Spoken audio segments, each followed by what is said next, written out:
1st of December. It is the first day of Advent. It is the Red Lion. The Anfield Wrap's taken over the upstairs of the Red Lion. You might see some characters, and they are characters in the background working through an alphabet soup. I've got Josh Williams, I've got Phil Blundell, I've got Mo Stewart. It's a Friday night for you. Listen next week, everything, every video, every bit of audio the Anfield Wrap does will be available for free. More on that to come. We are here with our friends Erdinger. Always a pleasure to be part of them in the festive season, especially the festive season. Phil Blundell wanted to know what this show's about. The festive season, Phil, the manager, in his press conference, went out of his way repeatedly to very firmly refer to this as the most intensive period of football in the world, which I thought was quite something, and he does it 2 or 3 times, and I think he's obsessed with this period. I think he builds a team for this period. I think it's all he thinks about.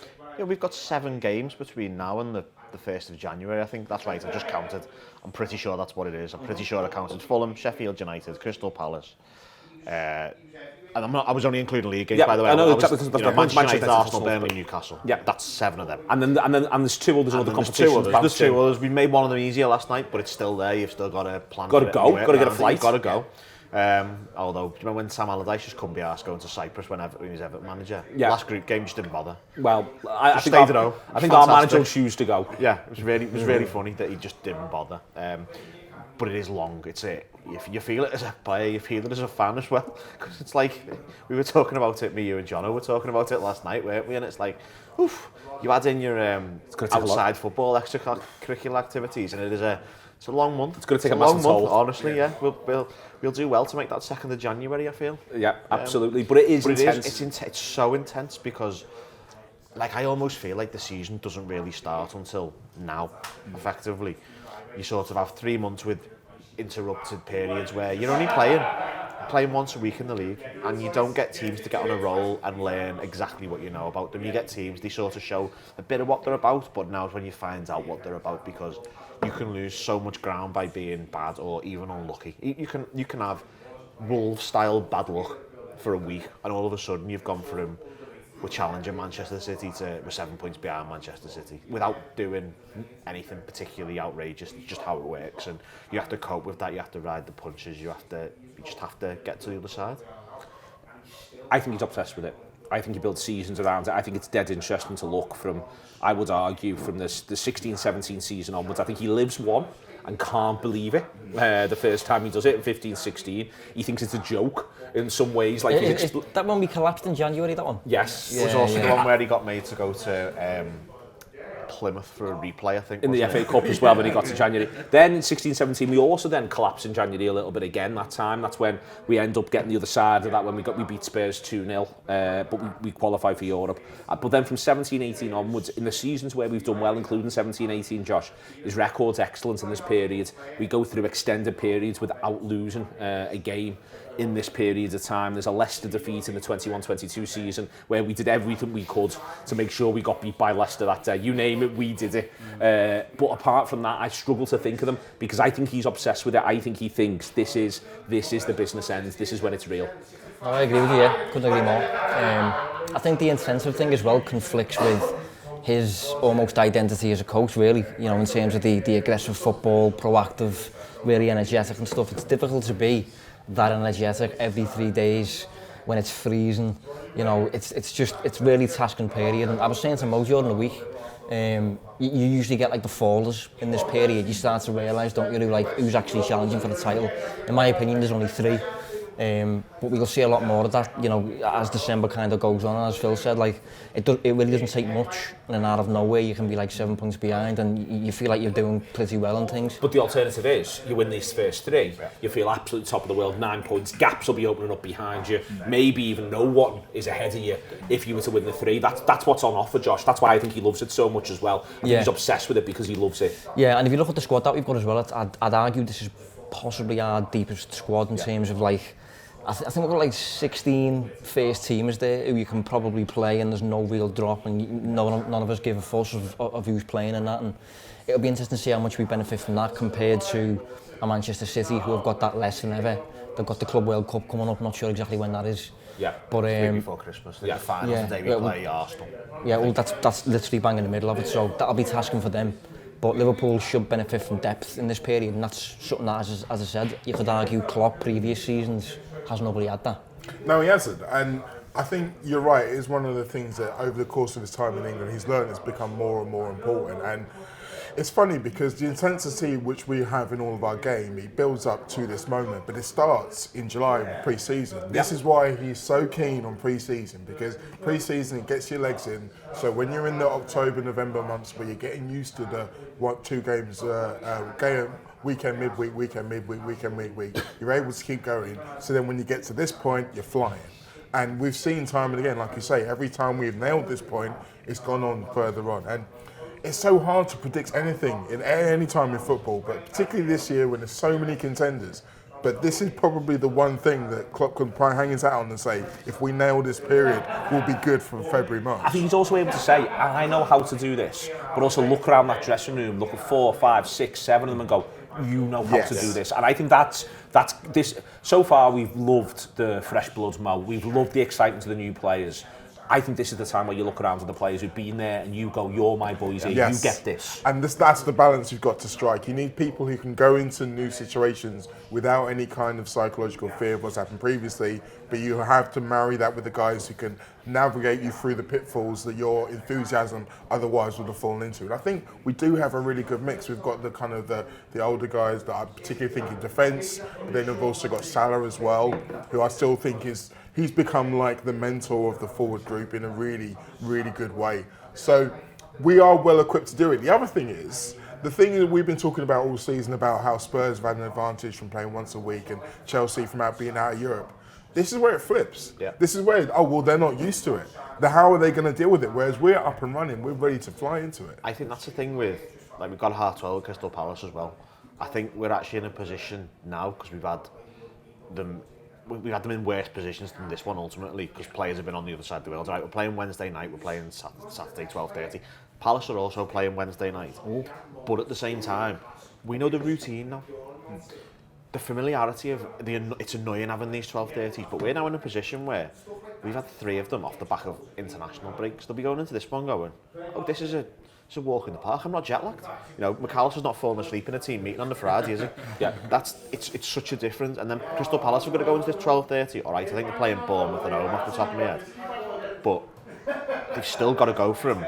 You know, Wednesday's probably their day off, or a light training session, or something like that. They're going from playing to a recovery day, to a preparation day, to a game. That's not something that they do, and that's why I think when Liverpool have been good over the last sort of 4, 5, 6 years, they just win every game in December, because they're in a position where they're like, we know what's going on here, and these other teams that you're playing, they don't. And there's situations where teams just not give up, but they sort of go, we've got a game in 3 days. Like tomorrow, Arsenal playing Wolves. Wolves have got 2 players suspended, Altnouri missing, got Burnley on Tuesday. If they go 2-0 down early, they're just going to sort of park it really, aren't they, and go, right, we'll save our energy, because if we get 3 points on Tuesday, people aren't going to care. And that's what could potentially happen to us. I think the first 3 games are so important, because the next 4, you get Newcastle, Arsenal, Manchester United, it's 3 home games, you get Burnley away. Like, if you take 12 points from them, even maybe 10, you can probably make an argument draw at home to Arsenal. I personally have no interest in the draw at home to Arsenal. I think if you do take 10 points, draw at home to Arsenal, you're probably looking at that going, okay, that's sound off the back of those 4. Then you get a break. The next league game after that's 21st January. Yeah, just quick, Josh, part of this period then also turns into this thing where training's playing and playing's training. And I thought last night was a great example of that. It becomes like a training game, but I think that's what Liverpool wanted in a number of ways, because the practicalities of it are, you know, if he doesn't play Mo Salah, who does Mo Salah train with today?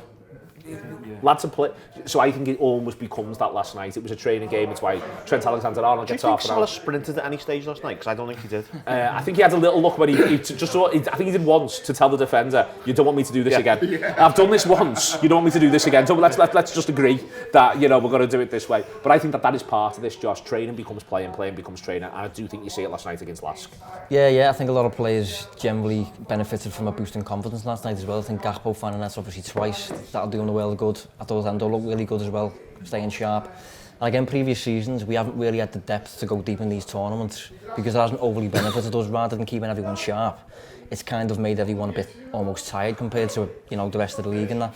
I think now we can rotate to such an extent that keeps everyone sharp, we can stay in every competition, and we can really push on. And I think just touching overall on the Christmas period, one of the interesting things about it, you've just been mentioning about the lads who've been there and done it. If you look at the midfield department, there's kind of no one in there really who's been there and done it. If you look at it, I mean, Curtis Jones has been at the club for a few years, but he's never really been a starter around the Christmas period. You got Soboslai who's coming in, this will be completely new to him, even though he looks like an absolute engine. McAllister, I think, has probably got the most experience doing it. In England, yeah. In England, yeah. Endo, you know, never even played in Europe when he was at Stuttgart, so he won't be used to this. So it'll be a really new period, but I don't doubt that they'll be able to do it. It's probably even a more culture shock to Endo, because Germany play 34-game seasons in Belgium. Yeah. They have a 6-week winter break, play a 34-game season. They haven't got a League Cup, so he's out of his comfort zone. I was going to say the winter break's going to be the biggest thing for Endo and Zoboslai in particular. Yeah. Like they're going to need to be managed around that. Even Gravenberg as well. Throw Gravenberg in. Yeah. Indeed. Listen, we're in the Red Lion. Pleased to be in the Red Lion. Pleased to be with Erdinger. Back in a minute to talk about this one against Fulham. And Erdinger, please.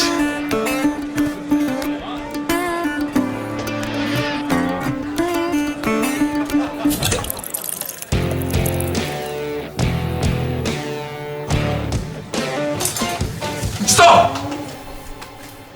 Don't forget the best bit.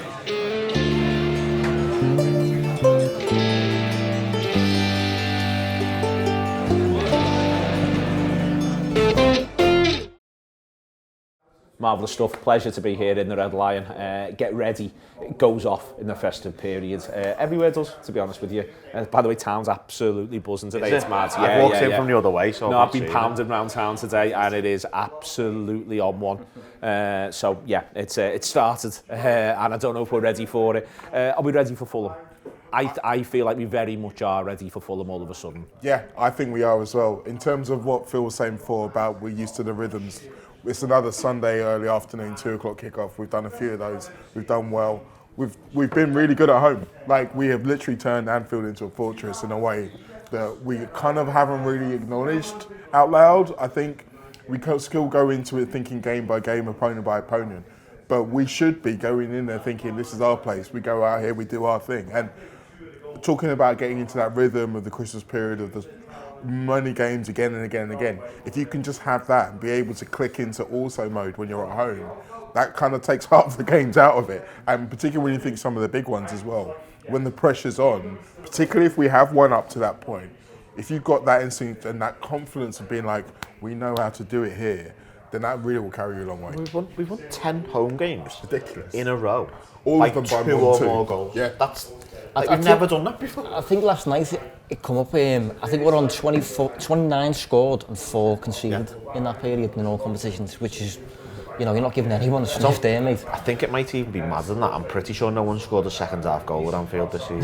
Yeah. I think that might be right. It's not. And if we know that, then Fulham know that. And what Josh was saying before about like getting to a point and maybe not really wanting it anymore.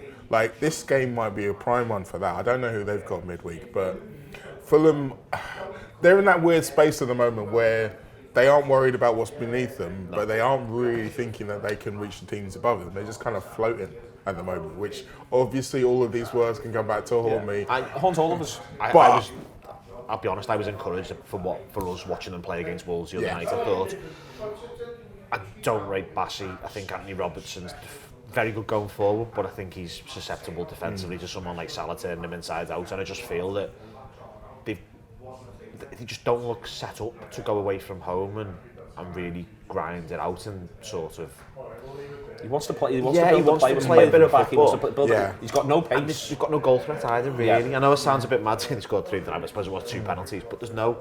Like Raul Jimenez is playing up front, and I think he scored 1 goal. And he's not Mitrovic, is he? He's certainly not Mitrovic. Like he was very good when he was very good. Obviously, they've got Palhinha, and he wasn't playing. No, that is suspended, and he's probably their more consistent goal threat than anyone, taking set pieces. Yeah. But he is still a defensively minded midfielder, so he's not really going to be able to have a creative input. I can see a world where Fulham come and they do very well for a while and keeping us out, but they can't do it forever because the ball just keeps coming back at them because they've got nothing on the other end, and we eventually just overpower them, get a goal before half time, maybe 2 in the second half. We'll have a lovely Pace Sunday. On the break does feel like something that they could potentially trouble us, but they haven't got any. They haven't got any pace, so that's the key thing. Whenever I've called them this season, I've been stunned by the lack of pace. I think Josh, he'll be thinking about. I think he'll be picking 3 teams. I think he'll be picking his Fulham team, wanting his ideal subs, having them in mind. I think he'll be picking his Sheffield United team. He'll never say he's doing this publicly ever. I think he'll be picking his Crystal Palace team. Yeah. I think he'll know the journey he wants to go on and who he wants when. That's what I think he'll be thinking. Even though he will say he would never dream of doing such a thing, that's what I think he'll be thinking. Well, it feels like he usually starts this period, and it feels like we're starting this period now with a bit of a weird curveball thrown at us, doesn't it? In terms of, like, I always go back to Everton a few years ago when he started Origi. There was a Stoke one that I think it was 2 years But before these were that midweek as well. games. They were. Yeah, they were, to be fair, but it feels like he always kind of kicks off this period with one of them, and whether it's Sheffield United or Fulham, it's difficult to predict, but it could be Fulham considering that's at home. We're all relatively confident that we're going to pick up a win here. And he has just played a few starters during the week. Not that he can't do 2 games anyway, 3 games anyway, but it'll be interesting to see what he does, because as I said earlier, he's got the squad to do it now. He's got the squad to really rotate and not really drop the quality at all. Just be interesting to see what he thinks the Fulham game needs, because I think we should run out relatively comfortable winners regardless of who starts up front, for example. Who do you think will start?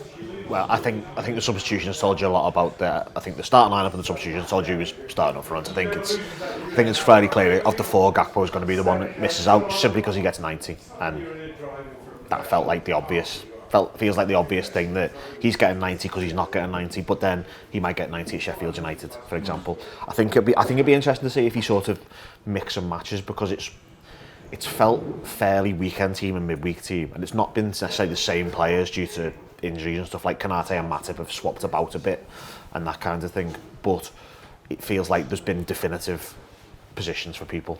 Whereas I do wonder if you go to Sheffield United, for example, and you play, say, Endo, Szoboszlai and Gravenberch, and then maybe Szoboszlai doesn't play at Palace, and you play Gravenberch, McAllister and Jones, and you change it like that, because the 3 teams will be linked in some way. Yeah. We know full well that we're not going to play 3 games here and make no changes, play the same 11 lads, make 5 subs on 55. That's just not. We know that's not what the manager's going to do. So they'll all be linked in, and I think it's actually really. I think you'll learn a lot from Sunday. I feel like Sunday might be what he thinks his best team is, and then it might be a lot of the next 2 might be a sort of a change, because I think he'll probably view Sheffield United as a game where he can sort of. Yeah. I think he'll be looking at that as a tougher game, without doubt, Sheffield United personally. I think that'll ask a lot more of the team's ability on the ball, especially compared to Fulham. I think Fulham at home, the fact that we're at home just carries a certain level, I think. Yeah, I agree. I think obviously Palace is away as well, and technically they have a more talented team, so you'd think of the actual games themselves that would be the hardest, but in terms of a test and a battle and what he wants his best team for, I agree with Josh. I think Sheffield United's the one that that's the one that's the most potential to go wrong. Okay. And I think everything else we can get up for being at home. We can get up for being a good team. There's a psychological thing with Palace as well, by the way, in terms of, the last promoted team we beat was Watford's in.